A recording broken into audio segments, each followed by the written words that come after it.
हमारी संस्कृति, हमारे संस्कार सदा रहें हमारे साथ। सब्सक्राइब करें तिलक।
परशुराम, देखो, भगवान परशुराम आ गए।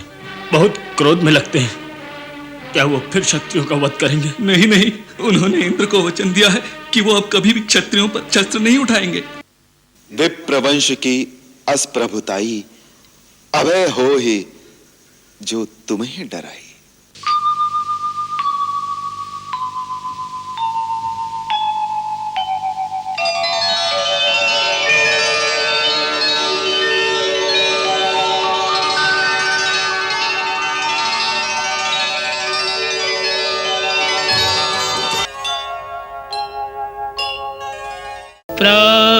प्राचीदिसि शशि उयऊ सुहावा, सिय मुख सरिस देखे सुख पावा। बहुरी विचार कीन्ह मन माही। उर्मिला, वो राजकुमार इतने सुकोमल हैं, उनसे वो शिवधनुष उठेगा या नहीं? सीता जी अधीर हो गई हैं और इस प्रकार धैर्य छूटने से उनका मन विवल हो उठा है। असल में यह व्याकुलता उनके अतिशय प्रेम के कारण है। प्रीत जितनी गहरी होगी उतनी अधिक आशंकाएं मनुष्य के दिल में लहरों की तरह उठती रहती हैं। यही हाल उस समय सीता जी का है। विश्वास और अविश्वास के बीच झूल रही है। इस शाश्वत, अलौकिक और अकथनीय प्रीत का इशारा गोस्वामी तुलसीदास जी उस समय करते हैं जब सीता जी की एक सखी उन्हें आकर बताती है कि 2 राजकुमार आए हैं जिन्होंने अपने रूप के मोहने से सारे नगरवासियों को अपने बस में कर लिया है। बाग बिलोकन राजकुंवर दो आए, बाग बिलोकन राजकुंवर दो आए। ए सखी उनके अतुल रूप की शोभा कहियो न जाए। बाग बिलोकन राजकुंवर दो आए। उस समय तुलसीदास जी लिखते हैं, तासु बचन अतिशय सुहाने, दरस लागे लोचन ललचाने, चली अग्र करे प्रिय सखी सोई, प्रीति पुरातन लखई न कोई। अर्थात उनकी पुरानी शाश्वत यानी इटर्नल प्रीत को कोई देख नहीं पाता। इस मानवीय लीला में कोई उनकी दैवी प्रीत को समझ नहीं सकता। कोई नहीं जानता कि वैकुंठ लोक से आने के बाद अर्थात मानवीय रूप में अवतार लेने के बाद ये उनकी पहली मुलाकात है। श्री राजगोपालाचार्य ने उनके बारे में लिखा है कि राम और सीता क्षीर सागर के पुराने प्रेमी तो थे ही, दोनों ऐसे पुलकित हुए मानो वर्षों के बिछड़े हुए दो प्रेमी फिर से मिले। दूसरी बात जो ध्यान देने योग्य है वो है कि प्रेम के उस रोमांचकारी क्षणों में भी उन दोनों का मर्यादापूर्ण आचरण। पुष्प वाटिका में श्री राम को देखकर जब सीता फिर गौरी मंदिर में जाकर देवी से प्रार्थना करती है, उस समय उन्हें इस बात का भान है कि वो अपने पिता की प्रतिज्ञा के अधीन है। प्रेम कहता है इस समय देवी से श्री राम को मांग लो, परंतु मर्यादा कहती है जो तुम्हारे पिता का प्रण पूरा करेगा तुम्हें उसी का वरण करना होगा। इसलिए दोनों ओर से मजबूर इंसान की तरह वो भवानी माँ से इतना ही कहती है कि तुम तो मेरे मन का मनोरथ अच्छी तरह जानती हो, इसलिए मैं उसे प्रकट नहीं करूंगी। आज के ज़माने में भी यदि हम संयम और यही मर्यादा पाल सकें तो हमारे सामाजिक और पारिवारिक जीवन में से बहुत सा तनाव निकल जाए और प्रेम का वातावरण चारों ओर फैल जाए। जय राम जी की।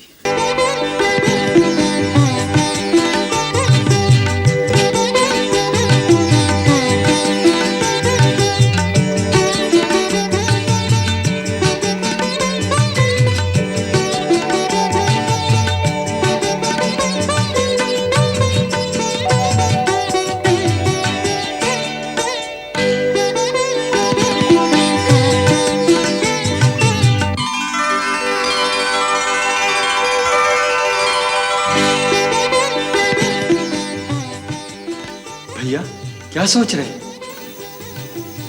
कुछ नहीं लक्ष्मण। मैं रात भर बार बार एक ही सपना देखता रहा हूं कि स्वयंवर में विजय आपकी हुई। सभा में आपके पहुंचते ही राजाओं राजकुमारों के तेज उसी तरह मलिन हो गए जैसे सूर्य के उदय होते ही तारों में रोशनी नहीं रहती। मुझे पूरा विश्वास है आज की परीक्षा में विजय आपकी होगी।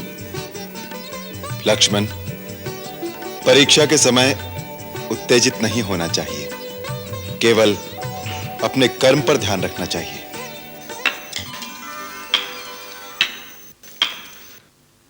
आयुष्मान कीर्तिमान हो वत्स। शतानंद जी महाराज जनक का बुलावा लेकर आए थे। चलो रघुनंदन, सीता के स्वयंवर की शोभा देखें। जैसी आपकी आज्ञा गुरुदेव।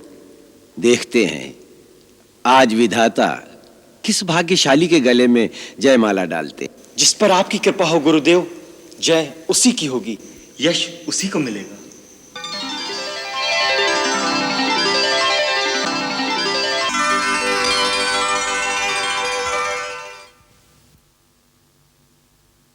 यही वो धनुष है, इससे उठाकर झुकाना क्या कठिन है? कठिनाई का तो तब पता चलेगा जब इसे उठाना पड़ेगा। हाँ, धनुष उठाएंगे। सुना है इससे बड़े बड़े पराक्रमी वीर नहीं उठा सके। वो वीर नहीं, ढोंगी होंगे। मेरी बारी आने दो, देखना कैसे फूल की तरह इसे उठाता हूँ। तुम्हारी बारी आने से पहले किसी और ने उठा लिया तो यहाँ से जीवित नहीं जाएगा। राजकुंवर तेहि अवसर आए, मनहु मनोहर था तन छाए। गुण सागर नागर बलबीरा, सुंदर श्यामल गौर शरीरा। राज समाज विराजत रूरे, उड़गन महु जनु जुग विधु पूरे। जिनकी रही भावना जैसी, प्रभु मूर्ति तिन देखी तैसी। प्रभु मूर्ति दिन देखी तैसी।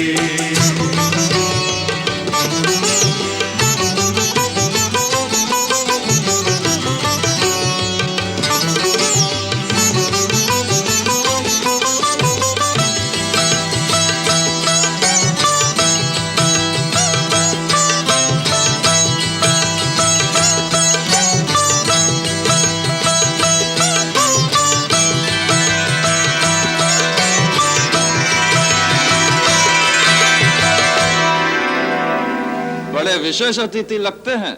ऐसा लगता है कि सीता के विवाह की बात इनसे पहले से ही पक्की हो चुकी है। तो क्या हमें व्रत में बुलाया है? लगता तो ऐसा ही है, क्योंकि महाराज जनक स्वयं उनका स्वागत कर रहे हैं। उन बालकों का नहीं, महर्षि विश्वामित्र का स्वागत कर रहे हैं। ये बालक तो यूं ही तमाशा देखने आए हैं। तुम क्या समझते हो, ये दूध मुहे बच्चे शिव का धनुष तोड़ेंगे? हम समस्त गुरुजन और देश देश से आए हुए राजा और राजकुमारों का स्वागत करते हैं। हमारे निमंत्रण का मान रखकर आप सब मिथिला पधारे हैं। आप सबको हमारा अभिवंदन।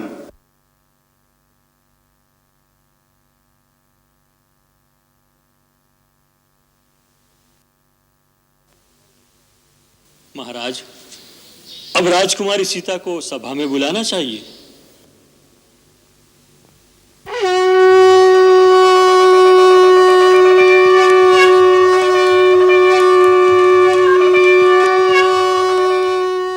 जानी सुअवसर सिए तब पठई जनक बोला, चतुर सखी सुंदर सकल सादर चली लवाय।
जन अपने राजन की बिरदावली बखान करे। मिथिला के प्रजापति जनक राज की गरिमा का गुणगान करे। हम बंदी जन धर्मात्मा निमि को नमन करे जग सारा। मिथिने मिथिला को देकर नाम संवारा। मिथि पुत्र जनक ने कुल का यश विस्तारा। तब से जाए हर राजा जनक पुकारा। इस कुल के सभी नृप वीर यशस्वी दया धर्म और दान करे। हम बंदी जन अपने राजन की बिरदावली बखान करे। हम बंदी जन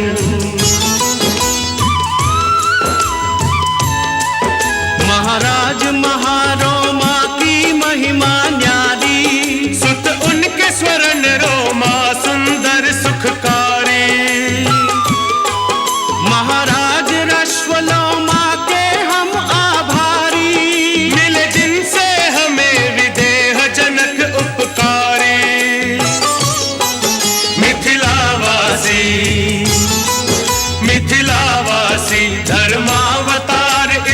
राजा पर अभिमान करें हम बंदी जन, हम बंदी जन अपने राजन की बिरदावली बखान करें हम बंदी जन।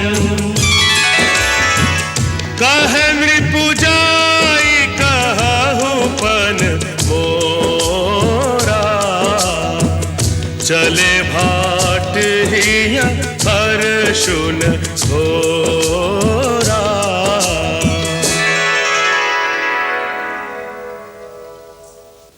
अब हमारे चारण सभा में महाराज के प्रण की घोषणा करेंगे। सुने सुने सर्व मेहता सुने, ये सर्वविदित है कि राजकुमारी सीता के विवाह की एक ही शर्त है कि जो शूरवीर शिव के इस दीप धनुष को उठाकर प्रतिज्ञा चढ़ाएगा उसी के साथ राजकुमारी का विवाह होगा।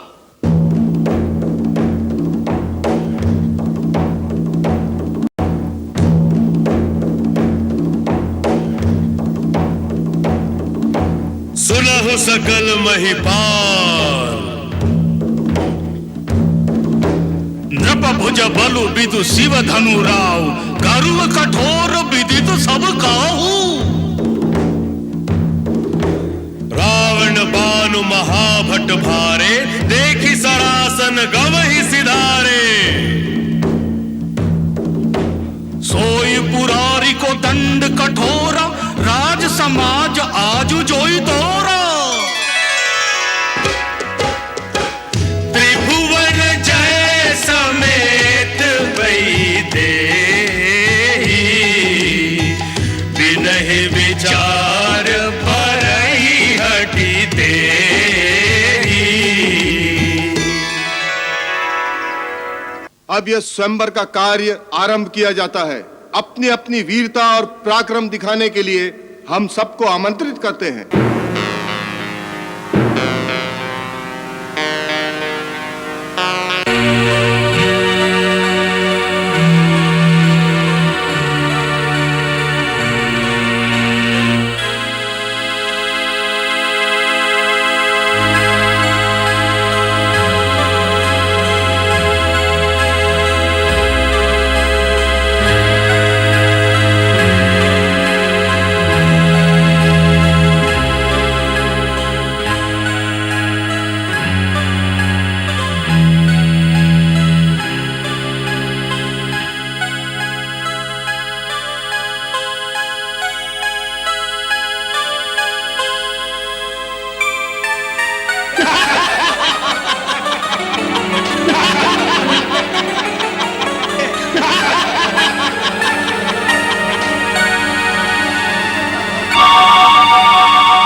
मुझे यही आशंका थी। महाराज का प्रण पूरा न हुआ तो क्या होगा? मैंने उनसे कहा था कि ऐसी राजहट से क्या लाभ जिससे बेटी का जीवन दांव पर लग जाए। धीरज रखिए दीदी, ये अवसर अधीर होने का नहीं है।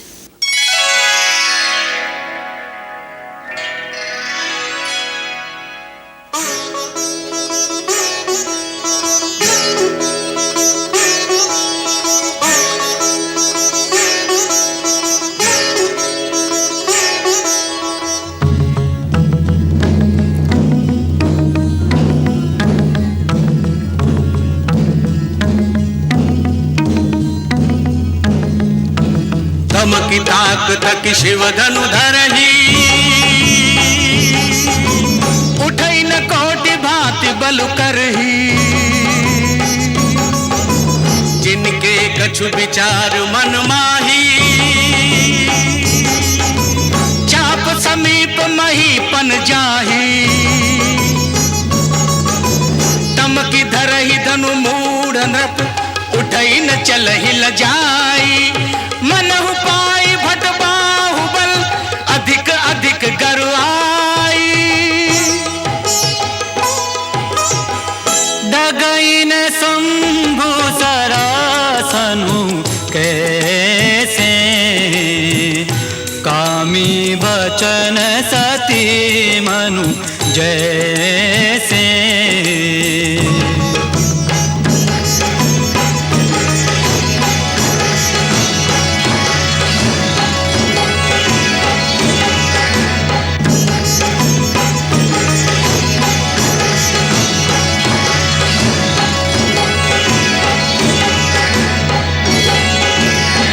बस बहुत हुआ, अब और उपवास न हो तो अच्छा है।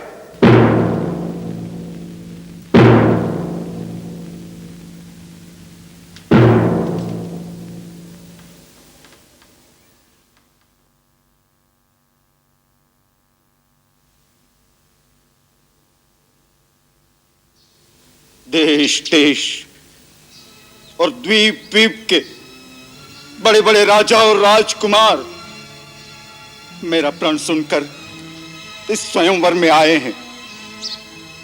मैं यह भी देख रहा हूं कि इस सभा में न केवल मानव बल्कि कई देव और दानव भी मनुष्य का रूप धर कर आए हैं। परंतु मुझे बड़े दुख से कहना पड़ता है कि अपने आप को परम पराक्रमी, रणधीर, शूरवीर कहलाने वाले इन सब लोगों की भीड़ में सच्चा वीर एक भी नहीं निकला।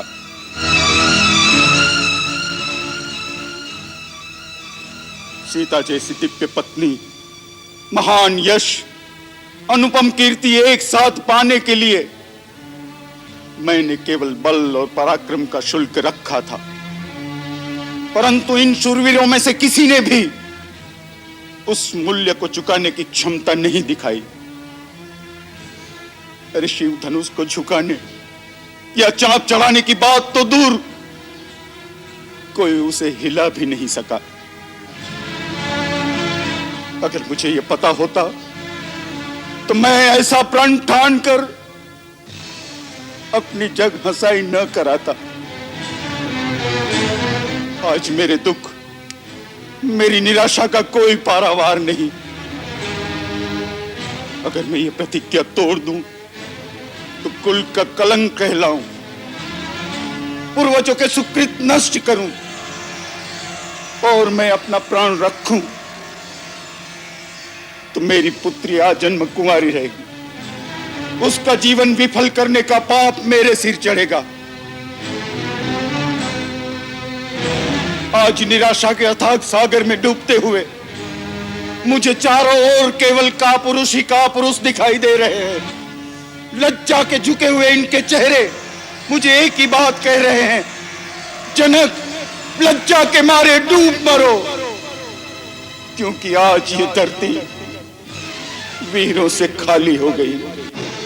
बस महाराज बस, इतनी लज्जाजनक और अनुचित बात कहने से पहले आपको यह याद नहीं आया कि इस सभा में सूर्यवंशी रघुकुल नंदन श्री राम भी बैठे हैं। महाराज जनक, जिस सभा में रघुवंशियों में से एक भी बैठा हो, उस सभा में इस तरह की बात करने का कोई साहस भी नहीं करता। और आप तो रघुकुल नंदन श्री राम के सामने वीरता की चुनौती दे रहे हैं। आप इसका परिणाम जानते हैं?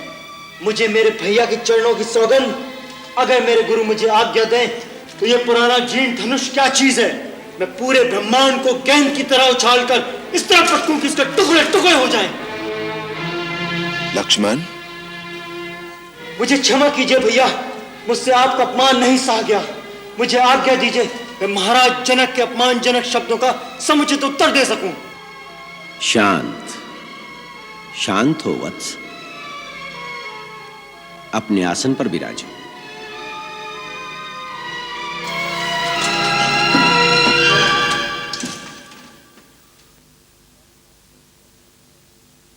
किसी का अपमान करने का मेरा विचार नहीं। घोर निराशा के कारण ये उद्गार फूट पड़े। यदि किसी की अवहेलना हुई हो तो वो मुझे क्षमा करें।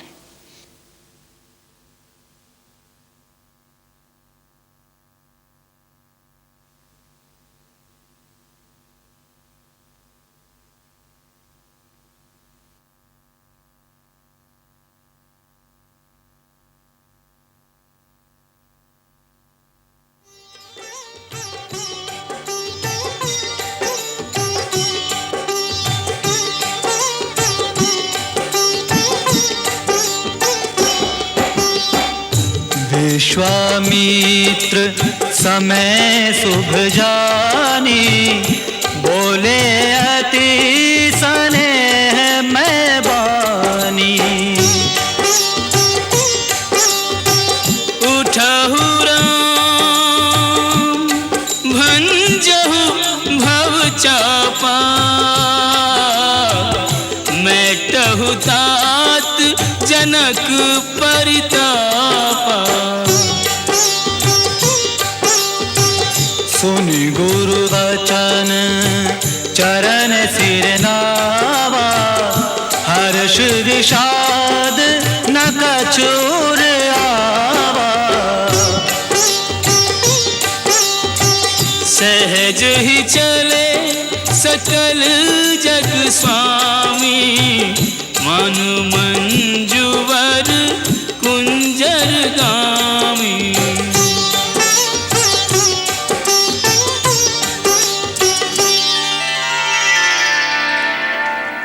उदित उदय गिरि मंच पर, रघुवर बाल पतंग। विकसे संत सरोज सब, हर्षे लोचन भृंग।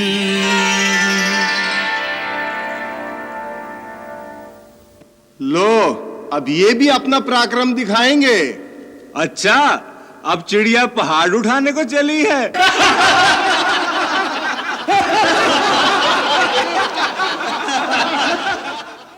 देखो, अब मुनि विश्वामित्र भी हमारी हंसी उड़ाने पर उतर आए हैं, जो इस बालक को भेज दिया धनुष उठाने के लिए। होनहार को कौन जानता है जीजी? होने तो जो हो रहा है। कैसे होने दूं? लगता है किसी ने महाराज की बुद्धि हर ली है, जो इस बालक को रोकते नहीं। जिस धनुष को एक से एक महाबली और प्रतापी राजा हिला नहीं सके, उसे ये पुष्प की तरह कोमल बालक कैसे झुका पाएगा? पहले ये हमारा बहुत अपमान हो चुका है, अब और उपहास न कराए महाराज।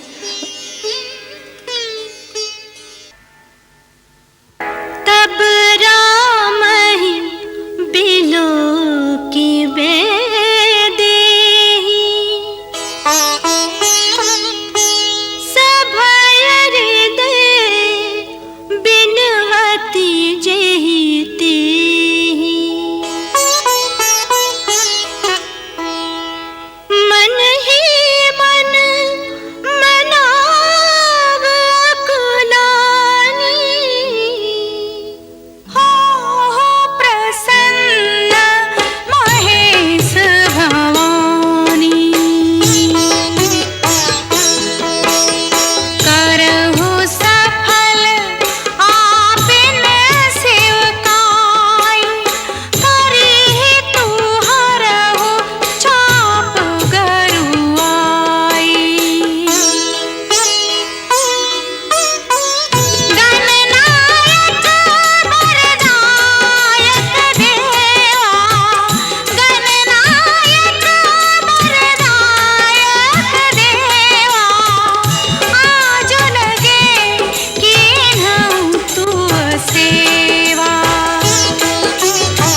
रघुबर के दासी, करह मोहि रघुबर के दासी।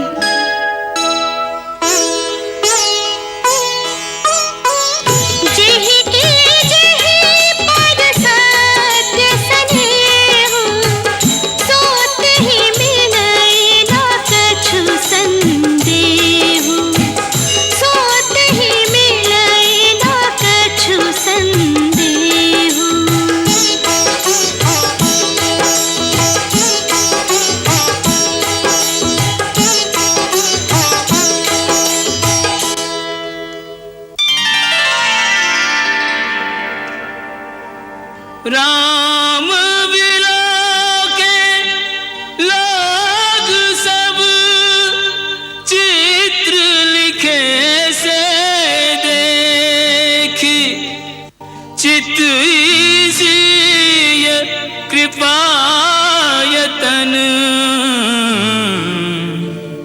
जानी विकल विसेखी।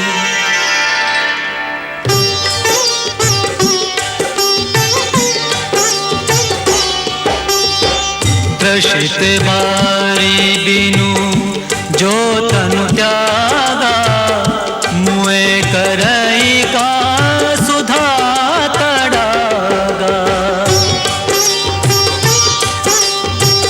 काबर का जब किसी सुखाने, समय चुके पुनि का पछताने। हस जिए जानी जाने की देखी, प्रभु पुल के लखी प्रीति बिसेखी। गुरु ही प्रणाम मन ही मन कीन्हा, अति लाघव उठाए धनु लीन्हा।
जाओ बेटी, वरमाला पहना दो।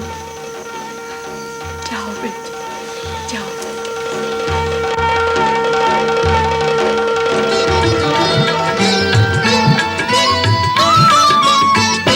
श्री रघुवर कोमल कमल नयन को पहनाओ जयमाला, पहनाओ जयमाला।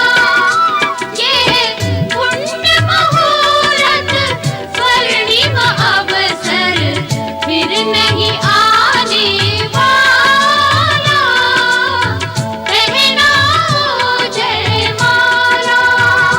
श्री रघुवर कोमल कमल नयन को पहनाओ जयमाला, पहनाओ जयमाला।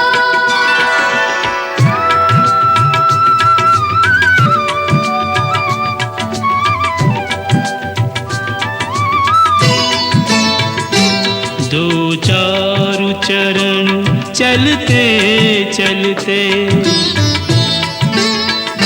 श्री रघुवर तक ऐसे पहुँचे। ऊंचे जो छुई हुई के पल्लव हो सिमटे सिमटे सकुचे सकुचे सिमटे सिमटे सकुचे सकुचे श्री राम चकित चितवे सीता का अद्भुत रूप निराला पहनाओ जयमाला श्री रघुवर कोमल कमल नयन को पहनाओ जयमाला पहनाओ जयमाला ये पुण्य मुहूर्त स्वर्णिम अवसर फिर नहीं आने वाला पहनाओ जयमाला श्री रघुवर कोमल कमल नयन को पहनाओ जयमाला पहनाओ जयमाला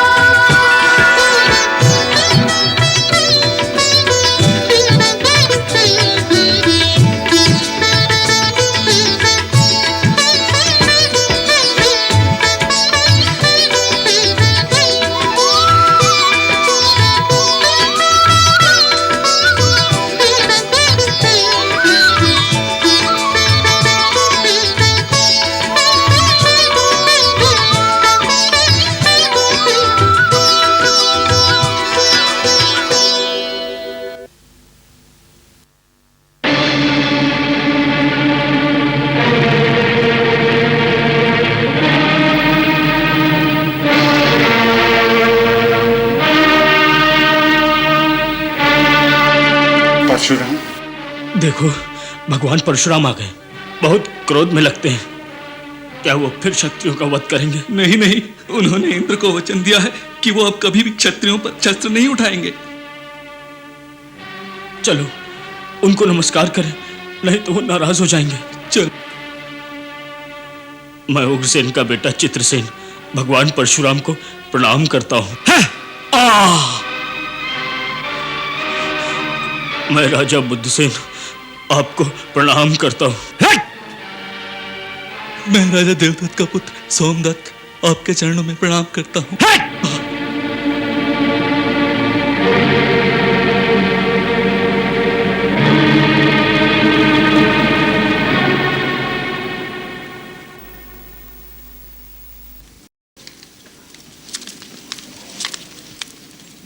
मैं हर्षवलोमा का पुत्र जनक भगवान परशुराम के चरणों में प्रणाम करता हूं। कल्याण हो।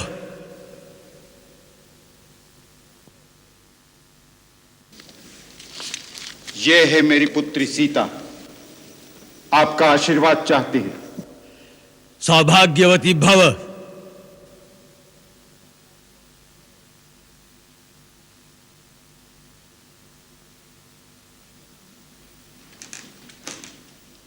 प्रभु, मिथिला में आपका स्वागत। कल्याणास्तु। अभिनंदन है हे जामदग्ने। नमस्तुभ्यं ब्रह्म ऋषि। वत्स, आगे आओ, भगवान परशुराम की चरण वंदना करो।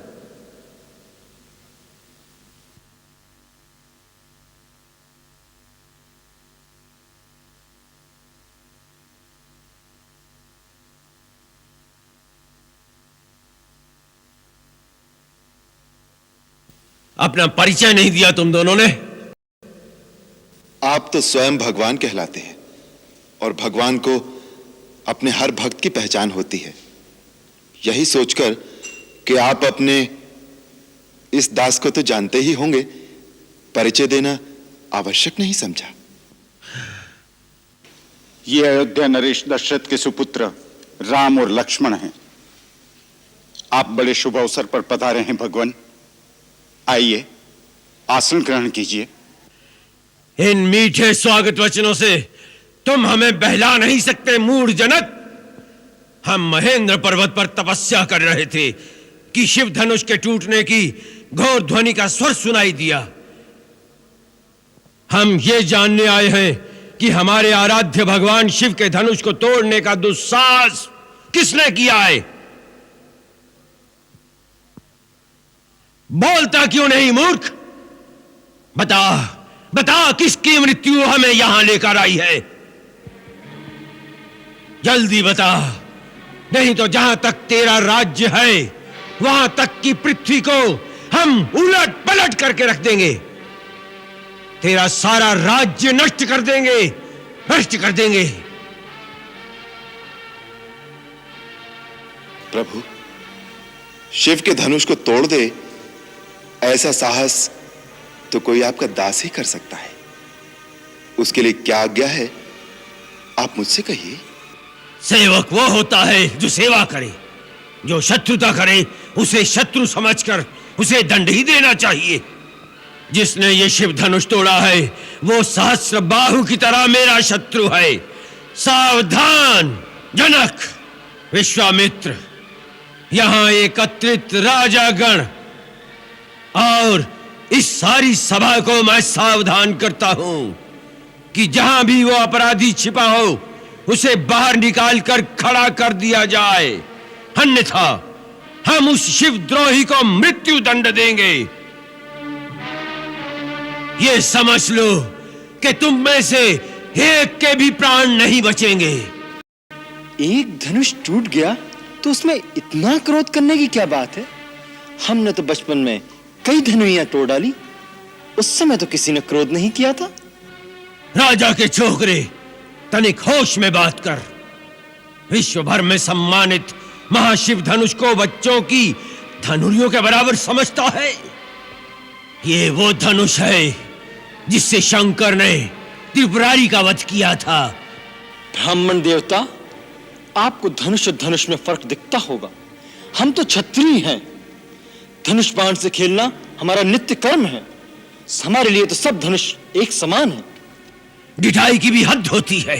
लगता है तुझे अपने जीवन से मोह नहीं रहा। मुझे मोह है कि नहीं, परंतु आपको इस पुराने जीर्ण धनुष से बहुत मोह दिखाई देता है, जिसके टूट जाने पर आप बच्चों की तरह बिलबिला रहे हैं। रघुवर ने इसे हाथ लगाया और ये टूट गया, इसमें उनका कोई दोष नहीं है। अब क्रोध त्याग दीजिए मुनिवर, बहुत धमका लिया आपने। लगता है कि तू अपनी माता को निपूती बनाना चाहता है।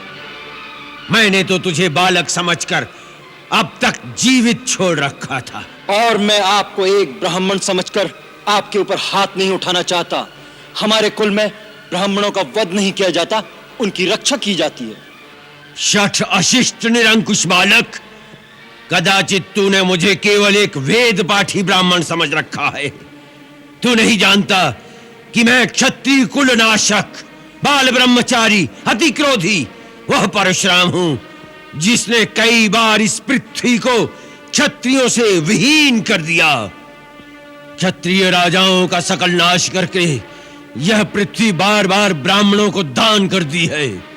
इस फरसे से मैंने सहस्र बाहु की भुजाओं को काटा है। इसी फरसे से मैंने बार बार क्षत्रियों का लहू पिया है, और आज तुम्हारे लहू से इस फरसे की प्यास बुझाई जाएगी।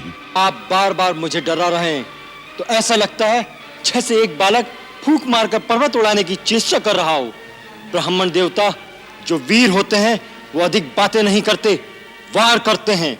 ये कायर पुरुषों की निशानी है कि युद्ध करने की बजाय वो अपनी शान में बड़ी बड़ी बातें बघारने लगते हैं। विश्वामित्र, यदि इस उद्दंड बालक की रक्षा चाहते हो तो इसे हमारी आंखों से दूर ले जाओ। आप आंखें बंद कर लीजिए प्रभु, मैं दिखाई नहीं दूंगा। विश्वामित्र, इसे हमारे क्रोध और पराक्रम की शक्ति बताओ। अपनी गुण गाथा आप स्वयं इतनी अच्छी सुना लेते हैं कि दूसरे की आवश्यकता ही नहीं।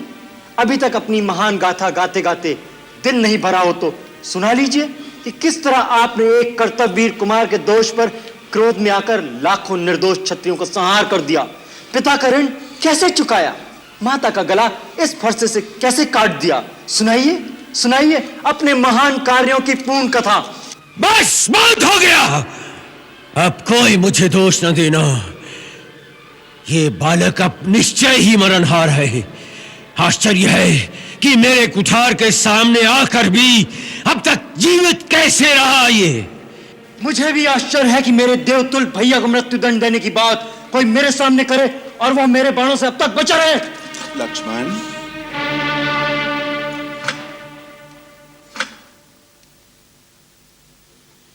महामुनि, बच्चों के दोष पर बड़े क्रोध नहीं करते। शांत हो जाइए भगवान।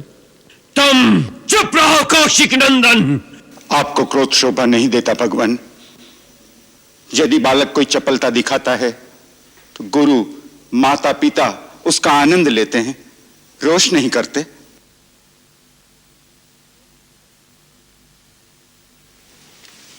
भगवान, आप तो सहज सुजान हैं। बालक की बातों पर ध्यान मत धरिए। और फिर उसने तो आपका कोई अपराध नहीं किया। आपका अपराधी मैं हूं। मेरे ही हाथ से यह धनुष भंग हुआ है। यदि दंड देना है तो मुझे दीजिए। मुझे अपना दास समझकर चाहे मुझ पर कृपा कीजिए या क्रोध कीजिए या फिर मेरे प्राण ले लीजिए। जिस प्रकार भी आपका यह क्रोध शांत हो सके, मैं वो उपाय करने को तैयार हूं। तुम भी कुछ कम धूर्त नहीं हो। भगवान शंकर का धनुष तोड़कर अब मुझे ही ज्ञान सिखा रहे हो। उधर तेरा छोटा भाई तेरी सम्मति से मुझे भड़काकर, मुझे क्रोध दिलाकर मेरा बल क्षीण कर रहा है, और इधर तू हमसे हाथ जोड़कर बड़ी अनुनय विनय कर रहा है। परंतु ये छल कपट और नहीं चल सकता। तुम समझते हो कि अपने आप को राम कहने से तुम परशुराम का भी सामना कर सकते हो, तो उठाओ शस्त्र और मेरे साथ युद्ध करो। मैं तुम्हें निहत्था नहीं मारूंगा, वीरोचित मृत्यु का अवसर दूंगा। और युद्ध नहीं करोगे तो भाई समेत तुम्हें अभी मार डालूंगा। प्रभु, यदि रण में हमें कोई ललकारे तो क्षत्रिय धर्म के अनुसार हम उससे अवश्य लड़ेंगे, चाहे वो स्वयं काल ही क्यों ना हो। परंतु हम रघुवंशियों का यह भी धर्म है कि हम गौ, ब्राह्मण और स्त्री पर हाथ नहीं उठाते। ब्राह्मण हमारे लिए सदा पूजनीय है और उनकी सेवा करना हमारा परम धर्म है। सो प्रभु और सेवक के बीच युद्ध कैसे हो सकता है? आपकी और हमारी बराबरी कैसे हो सकती है? भगवान, मेरा तो छोटा सा नाम है राम, परंतु आपका परशु समेत परशुराम। आपने अपने राम को अभी तक नहीं पहचाना, परंतु मैं तो आपकी प्रभुता को जानता हूं। आपसे हारने में भी मेरी जीत है। विप्रवंश की असप्रभुताई अभय हो ही जो तुम्हें डराई।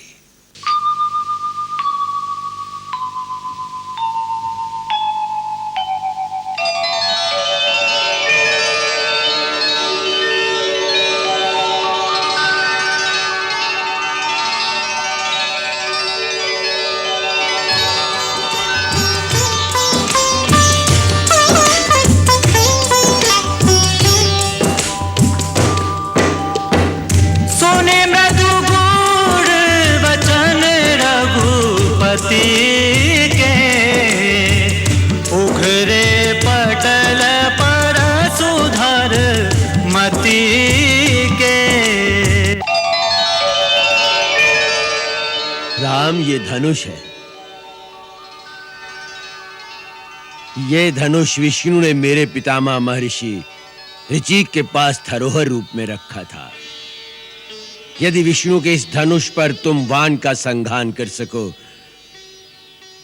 तो मेरा संदेह मिट जाएगा। मैं तुम्हें पहचान लूंगा। राम रमापति कर धन ले खेचहु चाप मिटाए संदेहु। चाप मिटे संदेह।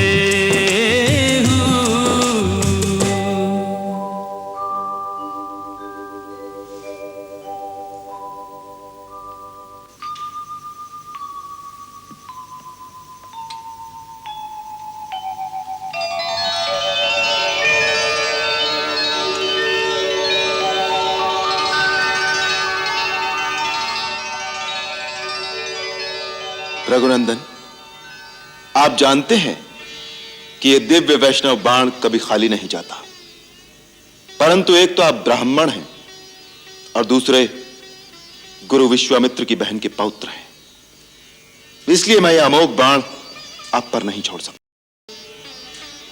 अब आप बताइए कि मैं किसे नष्ट करूं? आपके पास मन की गति से सर्वत्र आने जाने की जो शक्ति है उसे, या आपने अपने तपोबल से जो पुण्य लोक अर्जित किए हैं उनका नाश करो। हे रघुनंदन, मेरी आवागमन की शक्ति का नाश न कीजिए, क्योंकि मैंने जब अपने गुरु कश्यप जी को ये सारी पृथ्वी दान की थी तो उन्होंने मुझे कहा था कि अब तुम मेरे राज्य में नहीं रह सकते। तब से मैं कभी भी पृथ्वी पर रात्रि में विश्राम नहीं करता। मुझे रात को महेंद्र पर्वत पर जाने के लिए उस शक्ति की परम आवश्यकता है, परंतु आप इस अमोघ बाण से हमारे पुण्य लोकों का नाश कर दीजिए, जिसके साथ नाश हो जाएगी हमारी कीर्ति, हमारा अहंकार और अहंकार जनित हमारा क्रोध। राम, इसे पूर्व दिशा में छोड़ दो।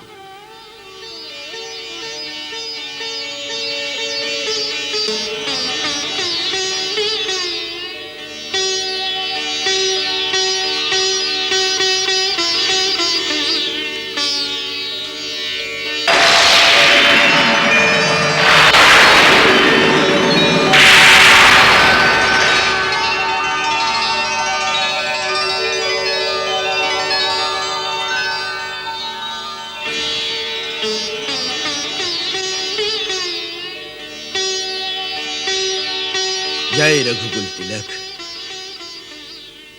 तुम्हारी जय हो।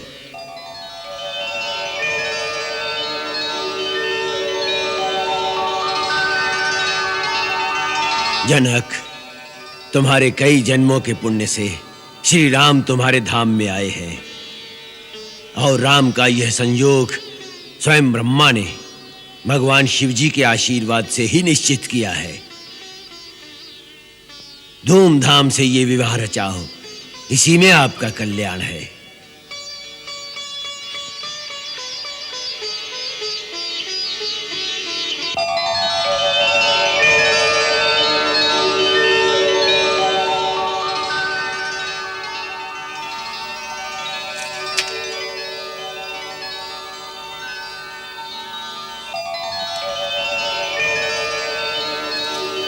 राम, तुम्हें पाकर हम धन्य हो गए।